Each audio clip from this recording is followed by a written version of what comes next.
अऊज़ु बिल्लाहि मिनश शैतानिर रजीम बिस्मिल्लाहिर रहमानिर रहीम अल्हम्दुलिल्लाहि रब्बिल आलमीन वस्सलातु वस्सलामु अला रसूलिहिल करीम।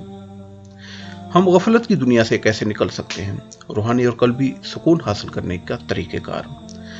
अभी आपके पास दो रास्ते हैं। नंबर एक, अपने खालिक का जिक्र कर ले, यानी अल्लाह रब्बुल इज़्ज़त की याद अपने दिल में बसा ले।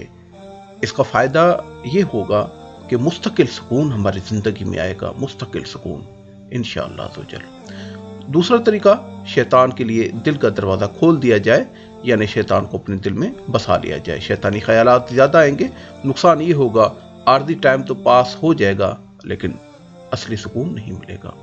अल्लाह रब्बुल इज़्ज़त सूरह ज़ुख़रुफ़ आयत नंबर 36 में फरमाते हैं, और जो अल्लाह की याद से गाफिल होता है तो हम उस पर एक शैतान मुतय्यन करते हैं, फिर वो उसका साथी रहता है।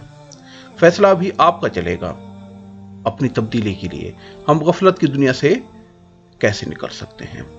बहुत आसान सी बात है, बहुत आसान सी बात है। फैसला आपका चलेगा जरूर कि दिल के लिए दरवाजा किसके लिए, यानी दिल में दरवाजा किसके लिए खोलना है। जब हम जिक्र नहीं करेंगे तो शैतान अपने ख्यालात डालता रहेगा, परेशानियां आती रहेंगी, वसवाविस आते रहेंगे।